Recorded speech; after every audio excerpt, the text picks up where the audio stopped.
If you've ever looked at the stock market and felt like, well, like it's this high-stakes, confusing labyrinth just for Wall Street insiders, Right. you are definitely not alone. Oh, absolutely. It can feel completely inaccessible. Right, like success is just random chance or something. It really can. And the sheer amount of information, the noise, it's just deafening. Every day there's some new talking head telling you the exact opposite of the last one. Exactly. It feels less like a strategy and more like pure speculation. Yeah. So, our mission today is to try and cut through some of that noise. We want to give you a really powerful, systematic framework to work with. Okay. We're doing a deep dive into the methods of the legendary investor William J. O'Neill. He founded Investors Business Daily, and we're focusing on that 7-point checklist from his classic book, How to Make Money in Stocks. Can slim. O'Neill's genius, I think, was really combining that fundamental strength, finding genuinely incredible companies with really precise technical timing. He didn't want you just randomly searching for a needle in a haystack. He basically gave you a map to find the best haystacks. That's a great way to put it. And that map, as you said, is can slim. It's not just some catchy phrase, right? It's a data-backed tool. Absolutely data-backed. For spotting potential market winners before they make those huge price moves.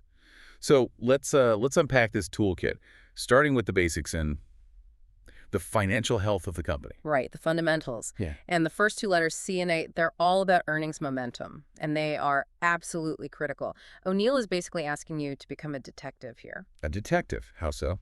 Looking for concrete, quantifiable proof of a company's success, hard numbers. Okay, so starting with C, that stands for current quarterly earnings per share. And you said momentum is key. We're not just looking for growth, but acceleration. Exactly, acceleration. What did O'Neill find when he looked back at the biggest historical winners? What was the bar they cleared? What was it? He found the market's real superstars, the biggest movers, they rarely showed just okay growth. You need to see a significant, like a rapid acceleration in that most recent quarter. How rapid? Is there a number? Ideally, yeah. He looked for a jump of at least 18% to 20% compared to the same quarter the previous year. Honestly, the higher the better. 18 to 20%. Why that specific range? Why isn't, say, 10% good enough if it's still growth? Well, that specific kind of jump, that 18-20% plus, it tends to separate the truly innovative, the disruptive market leaders from just an average stock that might be, riding a generally positive cycle. Ah, okay. That level of acceleration suggests the company has found a new gear, maybe competitors haven't caught on yet. It signals that something new, like new products or better management, is already hitting the bottom line right now. It signals current positive momentum. Got it. Active current momentum. Okay. Current momentum is great, but you need staying power too, right? And go. For long-term returns. Yeah. That brings us to annual earnings growth. We Right. need to look beyond just one quarter. Oh, absolutely. You can't have just one good quarter.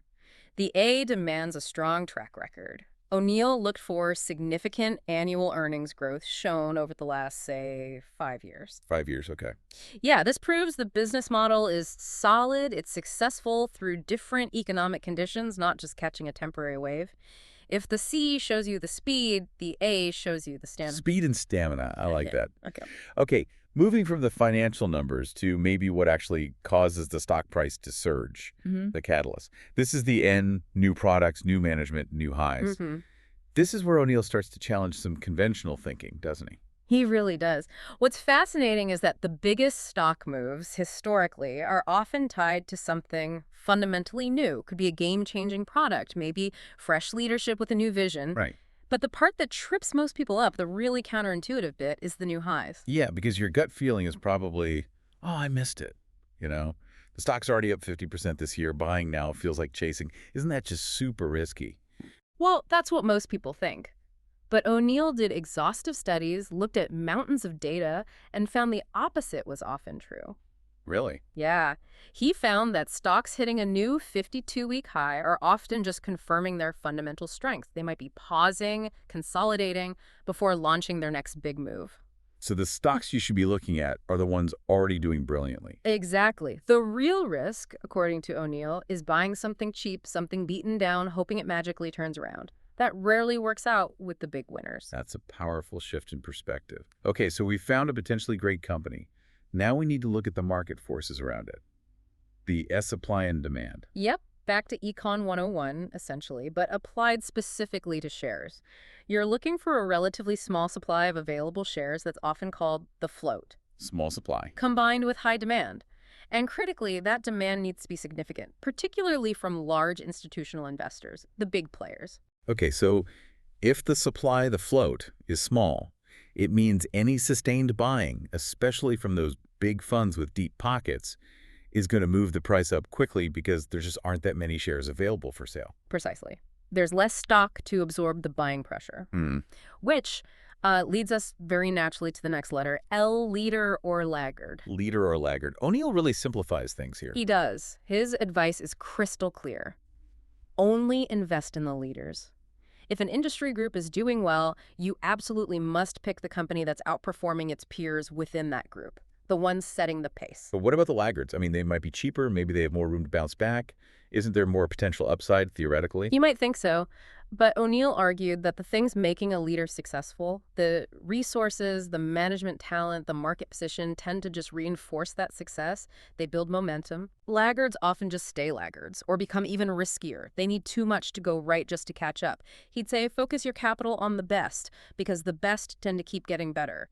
By strength, not weakness. By strength, not weakness. No. Okay, and connecting this back, especially to the S for supply and demand and those big buyers, we get to institutional sponsorship. Right. So some ownership by institutions think mutual funds, pension funds, hedge funds is actually a really good sign. It's like a professional stamp of approval. They've done their homework. They've done deep research, yeah. Their buying confirms you're likely on the right track. However, you don't want a stock that's already completely saturated with institutional ownership, say above 60 or 70% owned by institutions. Why not? Wouldn't that mean it's a really safe bet if all the pros own it? Well, think about it. If the big institutions already own most of the available stock, who's left to buy it? Who's going to provide the next wave of demand needed to push the price significantly higher? Okay.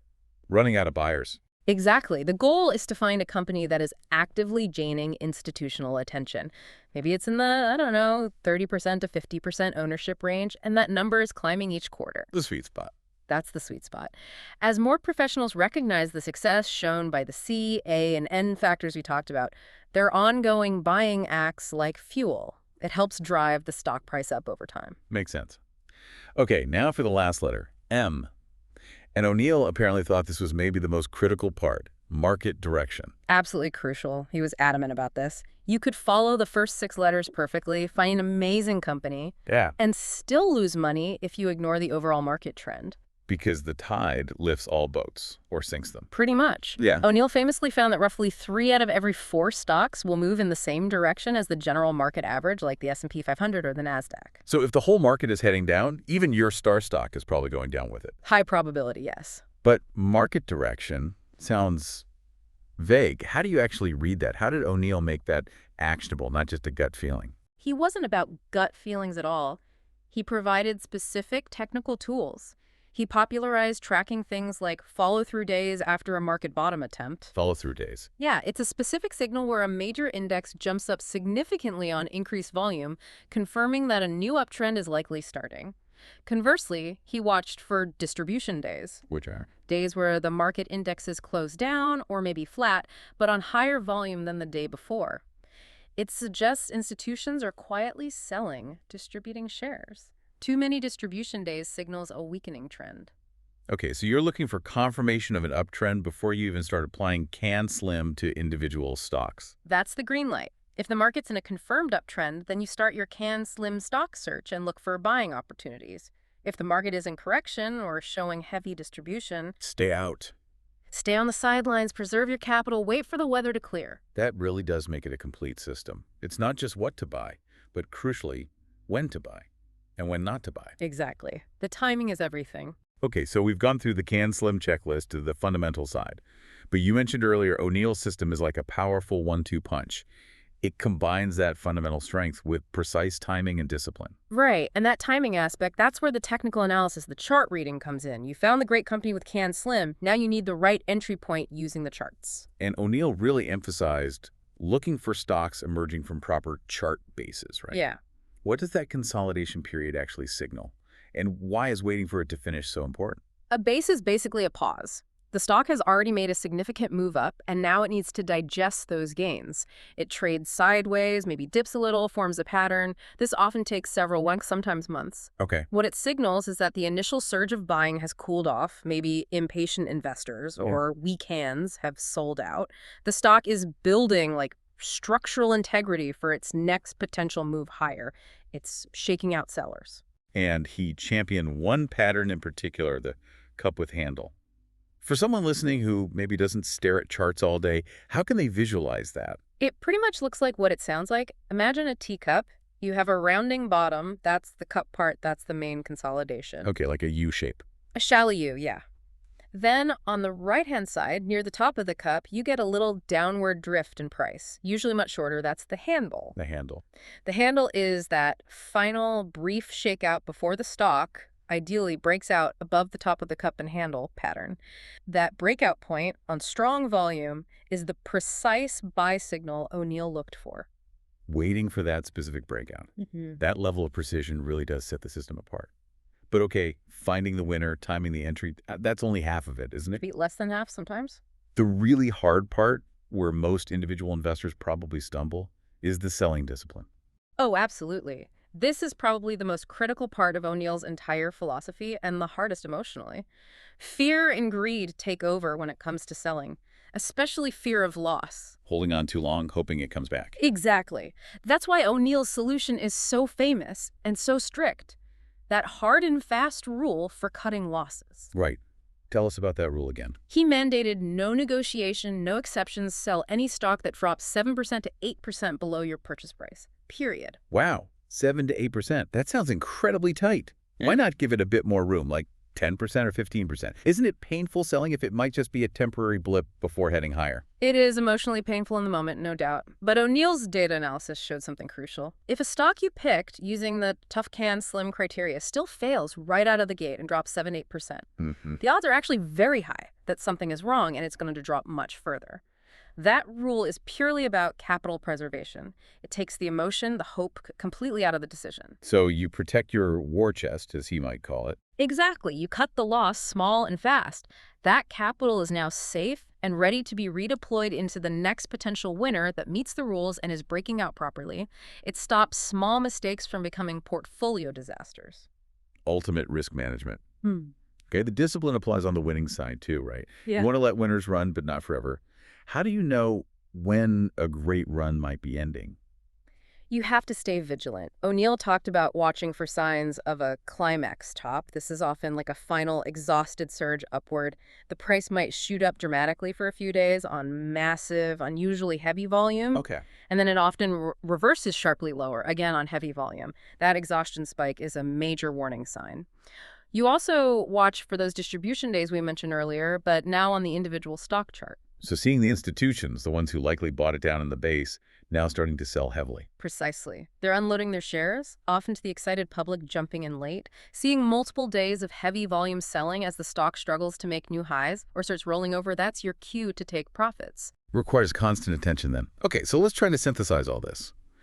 We have the can slim checklist for what to buy, the chart patterns for when to buy, and these rigid rules for when to sell. What are the absolute core actionable takeaways for you, the listener, right now? Okay, number one I'd say is fundamental. Do your own homework. Seriously. Stop relying on news headlines or that tip from your neighbor. Use Can Slim to vet the companies yourself. Check the C, check the A. Check the C for accelerating earnings. Check the A for that solid 5-year track record. If they don't pass those first hurdles, just move on. Don't waste your time. Okay. Step 1.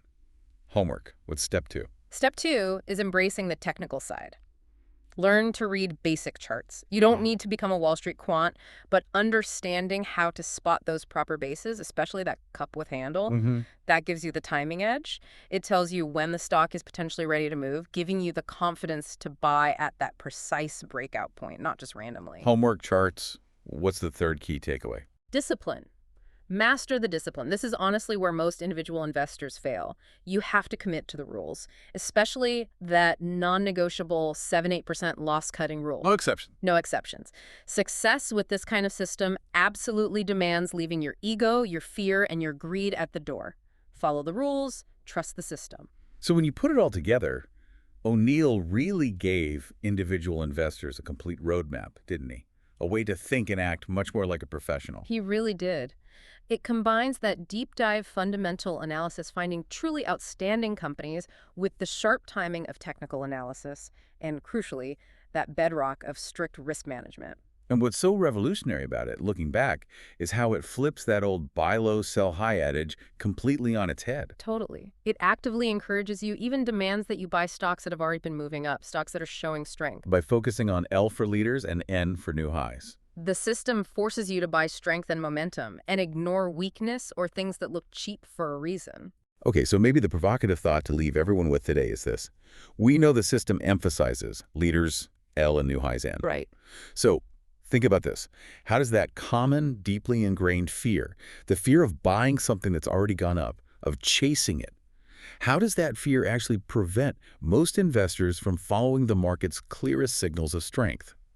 The signals that O'Neill found often lead to the biggest gains. It's a powerful question. Does avoiding perceived risk actually make you miss the real opportunity? Something to really mull over. Use these criteria, start practicing that discipline, and maybe begin trusting the data a bit more than that conventional fear. Until next time, keep analyzing those bases.